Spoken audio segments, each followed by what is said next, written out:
"You're not him." Those were the first words Emily said when she stepped off the dusty train and saw the man waiting on the platform. He was holding a sign with her name on it, Emily Grace Carter, but his eyes, his posture, everything about him screamed one thing. He was a stranger, and her groom, the man she'd crossed a continent to marry, was nowhere to be found. The stranger smiled like he'd practiced it in a mirror. "I'm a friend," he said. "Your groom couldn't make it." In that moment, Emily realized something was wrong, terribly wrong. And by the time she discovered the truth about her missing groom, it would be almost too late. Emily was 23, a school teacher from a small, fading town in the Midwest. No prospects, no family left, and a future that looked like a long gray hallway with no doors. Late at night, after grading papers, she'd read the newspaper ads. "Reputable gentleman seeks Christian wife for homestead out west. Room, board, and partnership provided. Send letter and photograph." The idea sounded crazy, but the more she read, the less crazy it seemed. Stay and slowly disappear, or take a chance on a stranger and start a new life. That's how she met Thomas Hale. On paper, he wrote like a poet. Described a little ranch outside a frontier town called Silver Creek. Promised a simple life, hard work, and respect. Over months of letters, she felt like she knew him. Enough to take the risk. She sold nearly everything she owned, bought a one-way train ticket, and became what people whispered about with raised eyebrows, a mail-order bride. The train screeched into Silver Creek with a blast of steam and coal smoke. Emily stepped down in her best dress, clutching a small carpet bag and Thomas's last letter. He'd written clearly, "I'll be on the platform, wearing a brown hat and blue vest. Don't worry, you'll recognize me." She scanned the crowd. No one matched that description. Then she saw him, a tall man in a black coat and hat, holding a sign, "Emily Grace Carter." Emily's heart sank. He didn't match any part of Thomas's description. Not the hat, not the clothes, not even the easy smile she'd pictured. She walked up slowly. "Excuse me, I'm Emily Carter. Are you Thomas Hale?" The man hesitated a fraction of a second too long. "No," he said. "Name's Daniel. Daniel Pike. Thomas sent me. Something came up at the ranch. He couldn't leave the cattle. Asked me to bring you." Emily glanced around. The platform was emptying fast. "Did he send a note?" she asked. "Anything in writing?" Daniel's jaw flexed. "No time.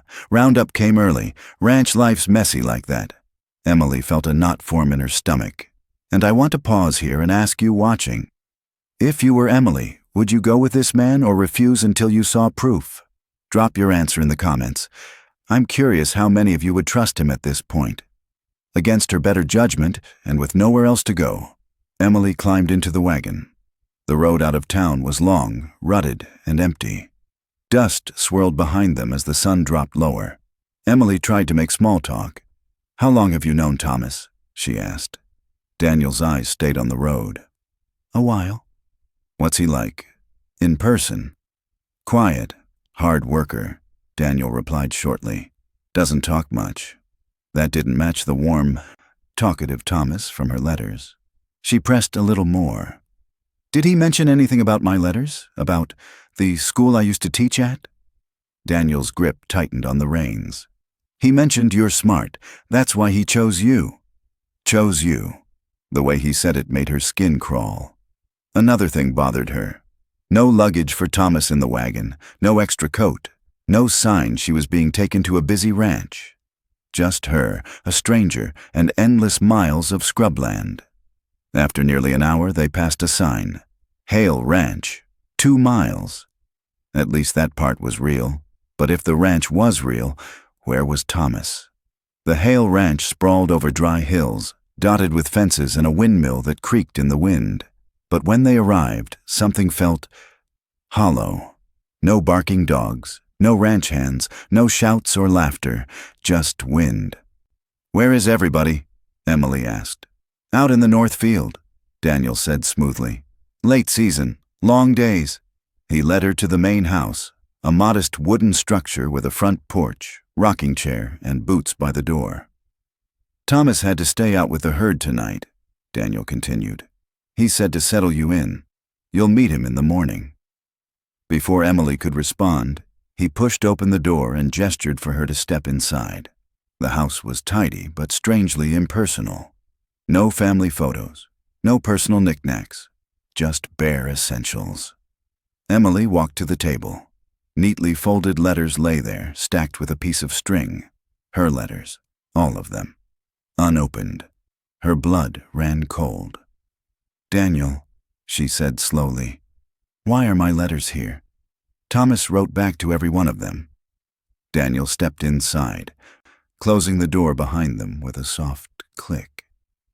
"Emily," he said quietly, "Thomas didn't write those letters." The room seemed to tilt. "What are you talking about?" she whispered. Daniel reached into his coat and pulled out a small leather notebook, worn at the edges. He opened it to a page filled with familiar handwriting. Her handwriting. He flipped further. More pages, more words she recognized. "Every letter you sent," he said, "came through the depot office. I work there part-time. I saw your letters. I read them. I know I had no right, but I did." Emily stared at him, horrified. "You answered them?" she asked. He nodded. "Thomas placed an ad months ago. Wanted a wife, yes, but when the responses started coming, he got cold feet. Said he didn't want some city girl coming to complicate things." Daniel gave a bitter smile. "I told him he was a fool. Then I started answering the letters myself. I meant to tell you the truth before you came, but I kept telling myself I'd find the right words." Emily felt sick. "So you pretended to be him?" "At first, yes," he said. "But later, it was like it was just me and you on the page. It stopped being about Thomas." She took a step back. "You lied to me. About everything." Daniel shook his head quickly. "No, not everything. Every story, every memory, every feeling in those letters. That was me, not Thomas." He stepped closer, eyes desperate. "I know you feel betrayed, but you have to understand. I fell in love with you before I even knew what you looked like." Emily's cheeks burned with anger. "Where is Thomas, Daniel?" she demanded. "And don't lie, not again." Daniel's eyes flickered. Fear, guilt, something darker. "That's complicated," he said. "At this point in the story, I want to ask you again. Do you think Daniel is dangerous or just desperate? Type dangerous or desperate in the comments. Let's see what most of you think." Back in the story, Emily squared her shoulders. "I'm not staying here until I know exactly what happened to the man who was supposed to be my husband," she said. "If Thomas is alive, he deserves to know someone is using his name. If he's not, I deserve to know why." Daniel hesitated, then sighed, shoulders slumping. "Sit down," he said. "I'll tell you what I know." Emily didn't sit. "Last winter," Daniel began, "Thomas got into trouble. Gambling debt, wrong crowd. A man named Burke rode into town, said Thomas owed him more than he could ever pay." Emily listened, heart pounding. "Thomas tried to stand up to him," Daniel continued. "They argued in the saloon. There was a fight. Next day, Thomas was gone. No one saw him leave, no note, nothing." "Dead?" Emily whispered. "No body ever found," Daniel replied. "Sheriff said he probably skipped town, but Burke stopped coming around too. It was like they both vanished." "And you never thought to mention this in your letters?" Emily shot back. "How?" Daniel asked. "By the way, the man whose name I'm using might be dead? You would have stopped writing." She turned toward the door. "I'm going to the sheriff," she said. "Tonight." Daniel stepped in front of her. "Emily, wait. Sheriff Hayes is lazy at best and crooked at worst. If Burke or someone else did something to Thomas, Hayes is already paid to look the other way." She glared at him. "So what's your plan? Keep me locked up here until I fall in love with you for real?" For a moment, something flashed in his eyes. Hurt, then determination.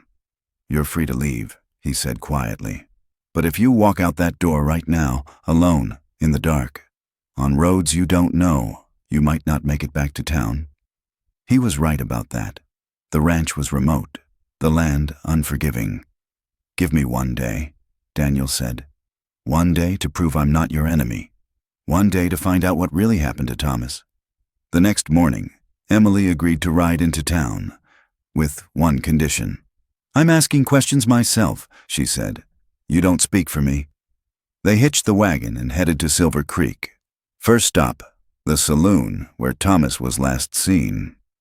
The bartender, a heavy-set woman named May, narrowed her eyes at Emily. "You that mail-order bride?" she asked.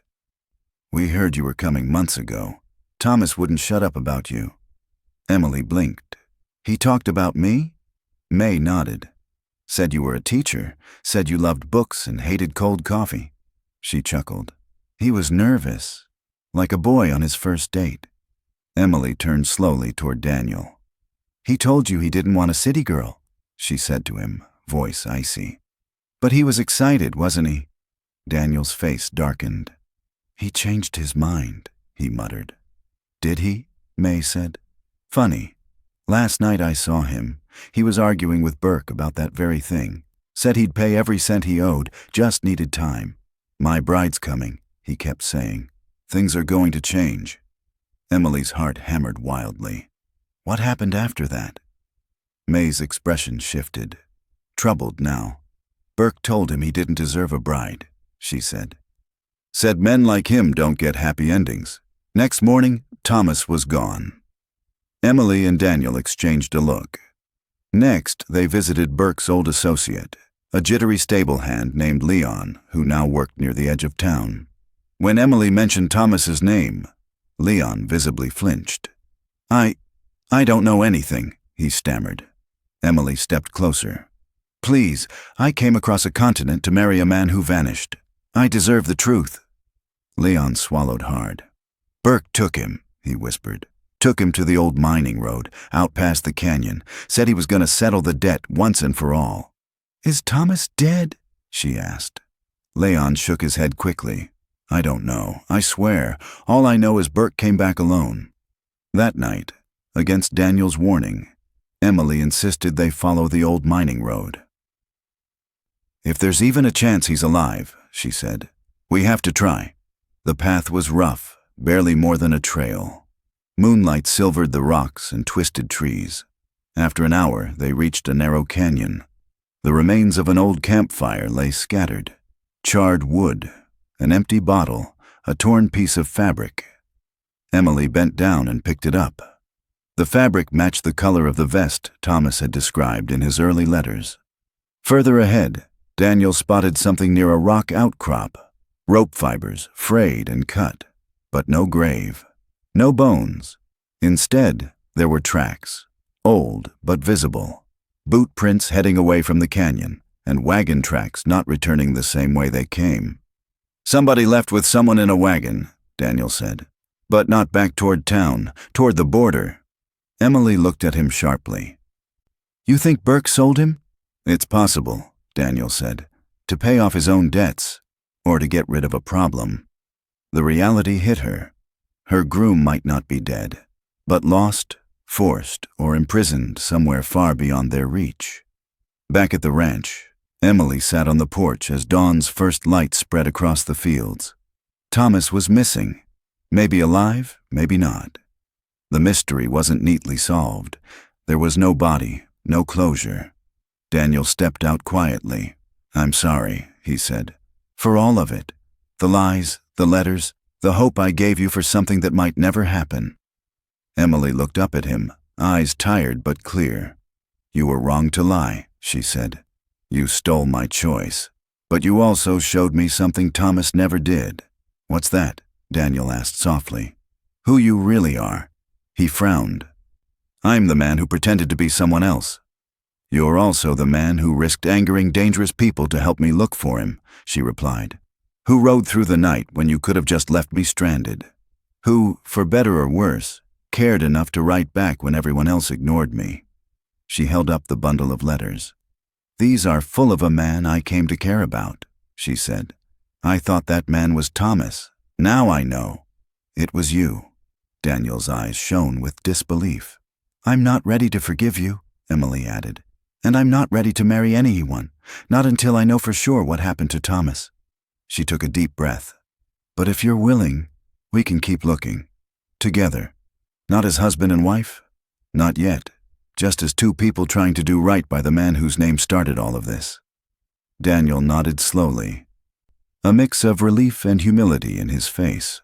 I'll spend the rest of my life earning back your trust if I have to, he said. And that's where we leave Emily, a former mail-order bride who met a stranger on a train platform and ended up in the middle of a mystery instead of a wedding. Her groom is still missing. The truth is still out there, and the man she thought was a liar might be the only one genuinely on her side. Now I want to hear from you. Should Emily give Daniel a second chance, or walk away and start over somewhere else? And if Thomas turned up alive tomorrow, who do you think she should choose? Drop your thoughts in the comments. I'll be reading them. If you enjoyed this story, hit the like button, subscribe for more, and share this video with someone who loves mystery, romance, and wild twists. Thanks for watching.